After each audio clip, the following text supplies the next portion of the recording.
Matt Rory, I heard you like puzzle games. I do. I heard quite you, a bit. I heard you like Deus Ex. I really do.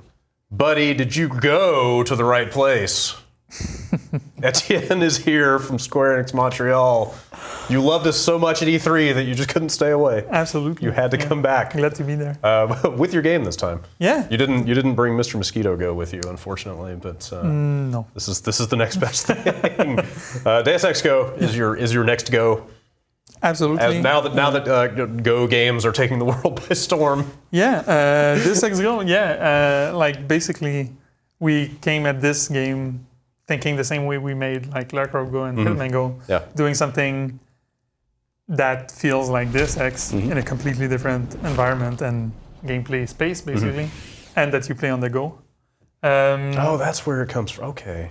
Well, I think Now I get it. technically I think it comes from the board game Go. Oh, okay. Because it was simple, elegant, and really super deep. Tile-based. Yeah. And until like a few months ago, no computer could beat a human at it, I guess. It's not anymore. Now computers are on their way to taking over the world. Absolutely. But, we're not quite there yet, Nope. thankfully. I loved Hitman and Lara Croft. I have not seen this game at all, so I'm just going to let Me you. neither. I have a million questions. So Yeah, I'm really curious to see kind of what the Deus Ex-y ins and outs of this are, so I'm just going to let you kind of play and show us what's going on. Yeah, let's do that. I mean, the core gameplay is still the same, meaning like it's a turn-based game, move one node at a time, and it's focused on Deus Ex things this time. So it's more like, we just saw that guard, he saw you, there's line of sight, and there's like guards chasing you around the level, but there's also there's this concept where sometimes you can take the guards down if they didn't see you, but if they're shielded, you can't do anything to them, which is what happened right now. He goes back where he saw you first because he lost you, and now at this time you can actually take him down. Okay. It's kind of about using the things that make Deus Ex in a different way, like kind of rearrange everything, kind of have fun with it to make a cool gameplay space, basically. So find ways to make those work in like kind of a board game. Yeah, because it's a different kind of way. Yeah, it's a different way to actually play a game. Very bite-sized. You usually play a couple of levels. Sometimes you get stuck and you come back later. You wonder why you ever got stuck on a level like that. You know, it's that kind of loop. Sure. I am so into this framed vector art on the wall. I want that. It's awesome. I want that in my house. Yeah. That's amazing. I saw a move counter last turn, 12 out of 12. Do you have a certain? Is there? I believe in the previous games you could move as much as you want. Is this a new feature, or is this something like an extra reward for doing it within a certain number of turns? Yeah, there's that idea in Hitman Go. It was a big hit. People liked finding the best way to do a puzzle. Sure. I found it infuriating sometimes. Only when I couldn't do it. I felt the same way as you, and that's why it's not there right now. Yeah. It's there when you replay a level. Oh, interesting. Okay. But you still you can still do it on the first pass. You know, it's right there. It's just not the thing that's gonna stress you out. Yeah. Don't get me wrong. Right? Like it needs to be in the game. Yeah. It's just the ones where I would look at the par and be like, there is no fuck. Like how? And there are definitely puzzles in Hitman that I like are just sitting there undone basically because I could not figure out how you did it in that few moves. Yeah. So like, there's that thing that we really love, but it's something that we know also stresses people out. Like we were playing for a while. Each other's levels in the office, just like challenging each other. And that's one of the things that like you played a lot of games with that counter in the bottom because that's part of the multiplayer challenges when you make a level. And we would get really stressed out playing these levels a lot. And then when you go back to the story mode where they weren't there at the time, it was kind of like your pressure would go back down for a while and it was good. I should say though that the multiplayer puzzle maker thing won't ship with the game. It's going to come a little bit after, but the core of that system is in there so that we can make new puzzles and give them to the players in a live page that we can look at later, I think. So you're playing as Adam Jensen in this? You're Adam Jensen it's just before Mankind Divided, so it's the same setting. We made sure we had meetings with Marie Demarle and JF Dugas on Ida's side so that we would get it right and they would be on board and everything. So it's just before Mankind Divided, and it's the same situation for Jensen. He's in the task force, He's also there undercover for because he suspects that they have link with the Illuminati. Oh, he just blends into any crowd. Like he's so. It's just the shades, he stays incognito. Always cool. Yeah. So all right. So it looks like the mechanics are starting to roll out here a little bit. I'm Right. kind of curious to see what this stuff's going to do. Absolutely. I just picked up an energy that I can use for my augments. Right now, this is the beginning of the game, so the only augmentation that I have access to is the cloak. So I see. Okay. if I cloak, like this situation was the clearest that you could have, right? It's just a guard looking at you is going to kill you, right? So if you just... So you're just effectively stealth right now? Absolutely, for one turn. So you activate this, it lasts for one turn. Then the other guy saw me, so I have to lose him. So these guys, it looks like they are straight line of sight. Like as soon as you're not directly in their path, they lose you. Yeah. It's like okay. Yeah, it's very simple. It's the thing where we want to have the same type of feeling, the same type of gameplay, but it has to be simple, it has to be clean, it has to make sense. So in this case, this guy saw me, he lost me. I found another one of the augmentation points, and you can guess attack what? from ahead. Okay. Oh, nice. That's something new for Go games, Yeah, right? to be able to get right in front of them. That's cool. So, and down the line, we won't reach that point during the demo, but when you get more augmentations, basically finding an energy point becomes a puzzle in itself because you have to figure out which augment to use it on. There's going to be like remote hacking, stuff like that. I'm sorry. Good. I was going to ask, like, what you guys, big part of Deus Ex is always choosing your upgrades, choosing your what you want to latch under your arm, and how you want to play through the game. So it sounds like that is your way of paying a nod to, like, some people want to be stealthy, some people want to be different. There'll probably be like certain solutions to every puzzle, but that's kind of I was really curious how you guys were going to work that kind of weird RPG system into the game. Well, the idea is to have representations of all of these decisions in our game, but at heart, it's still like a puzzle game, so there has to be a single solution for the puzzle to make sense. Sure. But there are levels where you're gonna ask that question, like finding out what the right move is, and that's gonna involve figuring out what augmentation to use. But everybody has all of the augmentations, right? So this guy just like lost some time trying to grab me. I'm just gonna go behind him and then run away again. Oops. Yeah, I thought that's cute.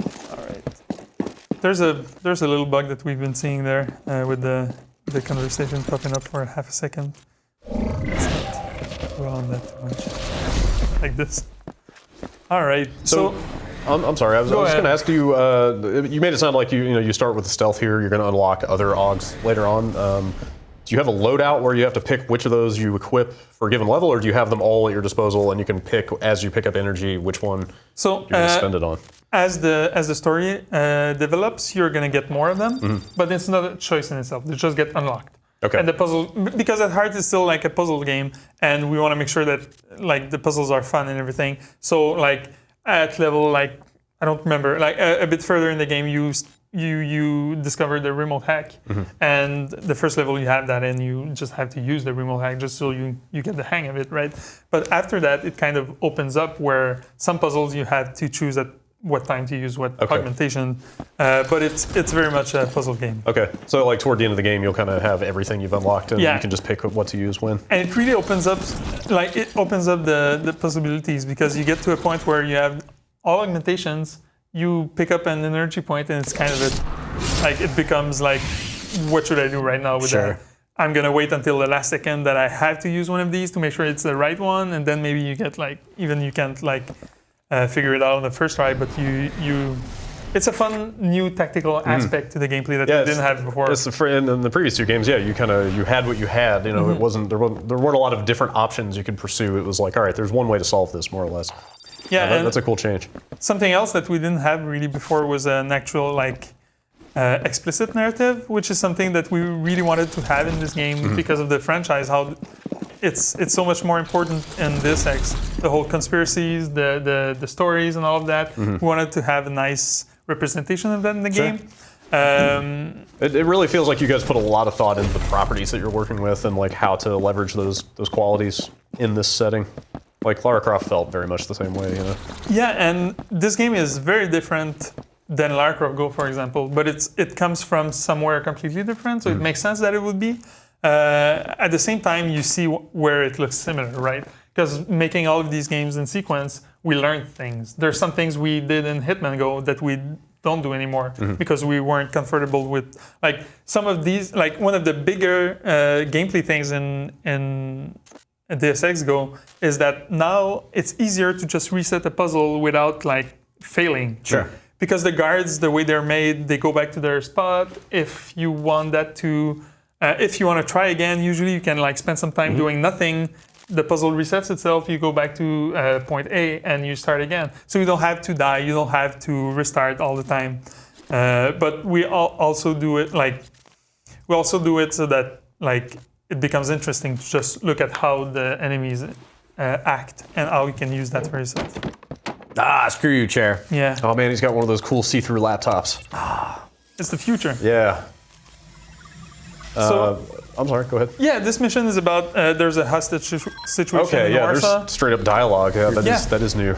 You're in a We- mansion, it looks like. Yeah, you're in a mansion, and this super rich guy, has been taken hostage in his own house. Usually that's, I was going to say, usually there's a synonym for bad guy in these games. Like, usually rich and powerful in the Deus Ex games are not always on your side, but I'm curious how you guys are going to roll out all this stuff. So does the story, I'm sure you can play Mankind Divided without going through Deus Ex Go, but you would say the story kind of flows naturally from one to the other? If you, We made sure that the story would fit in the universe, and so it's a Deus Ex story, right, at heart. It's like you said, like, you're not used to the really, like, the billionaires, the 1% being, like, friendly in this universe, but in that point in his life, Jensen is in Task Force 29. He's dispatched on a counter-terrorist unit, and this guy is getting held at gunpoint. So he has to go there, and he has to, like, figure out, save the guy, basically. And as the story goes, there's going to be maybe conspiracies. I don't know. You know. gosh. Deus Ex things. Conspiracy in the dystopian cyber future? I refuse to believe it. These turrets here look like bad news. Yeah, so you have to use everything at your disposal. In this case, like, the turret's gonna see me, but this guy just walks right in front of it. So that doesn't actually kill him? No, because he has a Titan shield on. Okay. You saw that earlier with the Mankind Divided guys. They also have the Titan shield that they activate when they see you, because obviously they're on alert and they want to grab this guy. Which makes sense in that universe. It's also weird because some terrorists, it's, like, questionable why these terrorists would have that, but that's part of the story also. So you have to play it to find out what the deal is with these guys. So I don't know if you guys have announced specific release dates, but you plan to put this out before Mankind Divided, or same? It's coming out this summer. That's all we have right now. Okay. But it's going to be announced really soon. Excellent. Is that a new power-up there? Yeah, well, that's a new feature. It's hacking. So this is a terminal that you can hack into to actually change how the level works. Oh, wow. Oh, that is cool. Oh, that's neat. So one of the things that we really liked in Deus Ex, like, I played Deus Ex when I was 15. Oh, yeah. When it came out. Oh, man. Hacking the computer, getting through to the turret system and changing the targets. That's like classic moment, right? So we had to make a puzzle thing about it, but we still wanted that so bad in the game. So what I just did was linking this terminal to that turret. So right now the turret is targeting enemies, which means I'm safe right there. I can grab this power up. But this guard is going to be a problem because I have to walk twice in front of him to kill him. Yeah. And so the power up is not going to cut it. It works for only one turn. So I'm going to have to figure out something else. It's kind of obvious at this game. In this case, I'm just maybe it's related to the new mechanic you just introduced. So yeah, if I hack this one instead, just kill the guy. Okay. So it becomes that thing where I actually use, like, enemy mechanics against enemies, and that's a huge thing in Deus Ex. Like, you manipulate the scene, like that moment where you get in a hangar, there's like 17 guards, cameras, turrets, and you're just wondering, like, what am I gonna do to Hack get the through? tank. So something like that. And that's one of the moments, like, that we really love from the. It's also one of the puzzles of playing Deus Ex Mankind Divided. It's like figuring out what to use when, how, all of that. Obviously, this is a puzzle game, so we have some of the mechanics there are brand new. In this case, there's, like, actual puzzle parts that you can hack into to make them come to life. In this case, these nodes aren't accessible until you hack into them. each terminal can only hack one thing, and I can't actually hack like I can hack like on the same lines. So I have to figure out how to make this puzzle work. It's kind of simple still. Like I'm still teaching mechanics here, and that's how we design the mechanics in the game. I can see how this would get really complicated later on, though. It's a cool thing. Like we try to use it in a way that is I don't mean not complicated evil. in a bad way. I mean, like I'd really have to put myself through the paces. It kind of creates this idea of having a second puzzle inside of the puzzle, because in some puzzles later on, maybe hacking this way is the way to go, you know, because some of the enemies interact with your hacking lines in the ground. Maybe there's another terminal you have to make room for later. Like in this case, it's simpler. We didn't introduce that yet in the gameplay here, but it's still that thing where I need to figure out when to use what, and well, it's classic puzzle game stuff basically. Layering mechanics. Stabbed that guy into triangles. Yep. He's done. Yep.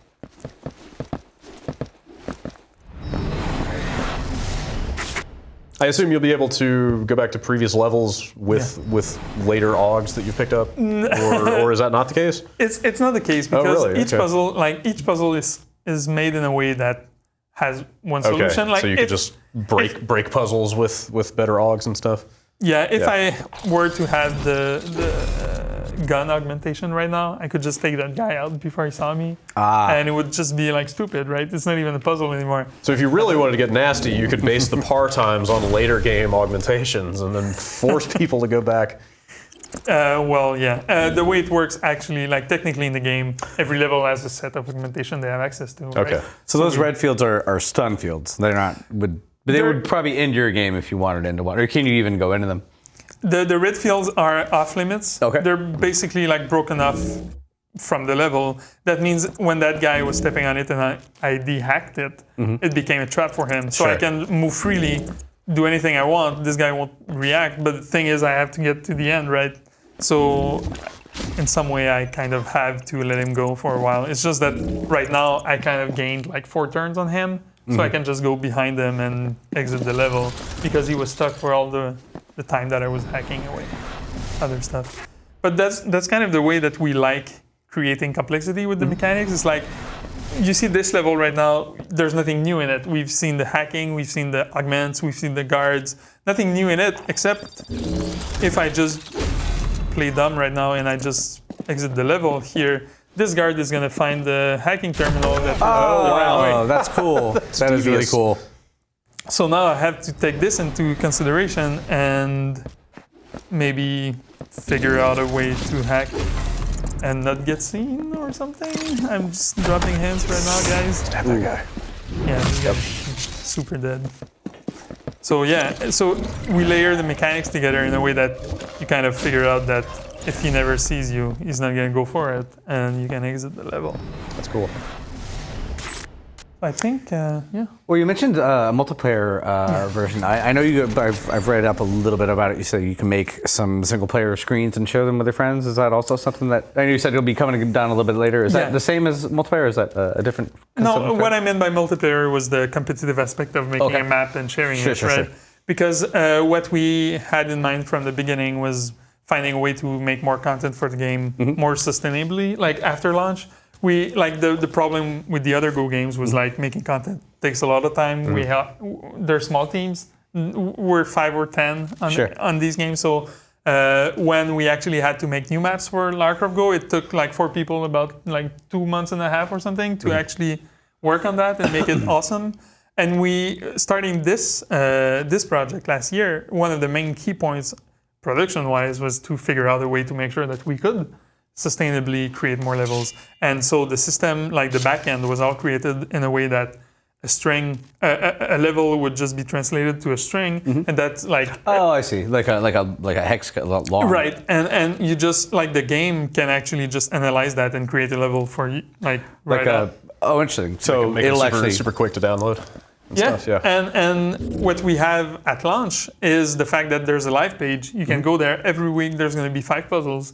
And you're just going to have new levels all the time. They won't be narratively driven. They're going to be mechanically focused. But the thing is, the mechanics are there for us to have fun with that. Sure. And people like the mechanics from our game. So it's just a way to have the people that like the game so much have more to play, basically. Are you going to have like user voting on stuff or anything like that? Or at first, that's all there's going to be. We're going to make the levels. We're going to share them. That's what people are going to have here. But down the line, when the Puzzle Maker is released, and it's one of the reasons it doesn't come out at launch because it's a big chunk of design. But the idea is to have a meta game and something like competitive around it, so that people can actually be interested in that. Because we know for sure on mobile like that, if we just put a button in the menu that says level editor, it's never gonna, people aren't gonna go there for sure. But we want to create a cool experience that will make people curious about it and drive the competition and all of that. Because we know firsthand that it's very competitive when you create a level and you solve it in like 30 moves. And your colleague kind of goes in there and does 26. Sure. There's a itch there to scratch and figure out what he did. So the moment we've experienced that firsthand. What would you rate this game? 5 stars. Yeah. I've always been curious about. I've always been curious about these kind of games because I have a mind where, I can do Jeopardy really well. I can do trivia stuff, but if you put me in front, and I have a decent vocabulary, but if you make me play Scrabble, I'm terrible at it. I can't do that kind of stuff, and I find myself struggling in a good way with these games and the difficulty aspects of it when it gets to a point where you're just kind of, like you said, banging your head against something and coming back to it later and you have that aha moment. I'm really curious how you guys balance that kind of difficulty leveling, because there's a very fine line between that kind of aha challenge versus frustrating, put down the game and never come back. And I'm really curious what your guys' playtest process is for something like that. I'm assuming you have a bunch of internal playtesting, but do you go out to people outside and say, hey, try this out and see? Yeah, it's a critical part of making these, because the mechanics are super rich, they're deep, but it's not all about that. It's about making a puzzle that makes sense and that people can navigate and understand. There's definitely ways to be evil with these mechanics, right? Yeah. But and we want to do that, but it's gonna be it's gonna be in the live page where the Friday puzzle is going to be hard. So, a bit like a New York Times crossword puzzle thing. Sunday is going to be the real ass kicker. So we have that, and we want to, it's cool for the people who like it, but the core game has to be something that you can figure out, you can have fun, that makes sense. And naturally the playtests we do are with people, on one hand, never played the other Go games, on the other hand, never played any of the Deus Ex games. Sure. And then we mix and match that. Some people who have played Human Revolution, who like Deus Ex, but never played the other Go games. And we make sure that for all of these people, it makes sense. They get through the game. And when they don't, we obviously fix and figure out how to make it better. That makes a lot of sense.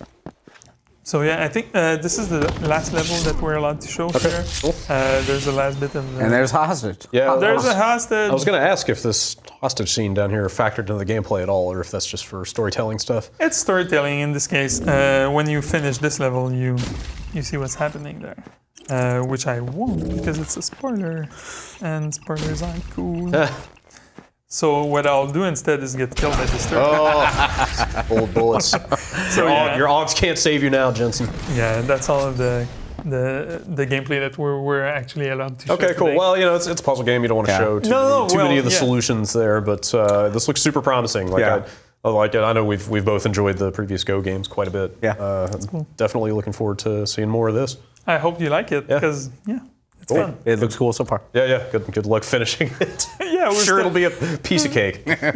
Well, cool. It's cool. Yeah. Awesome. Thanks. Cool. Thanks. Thank you so much.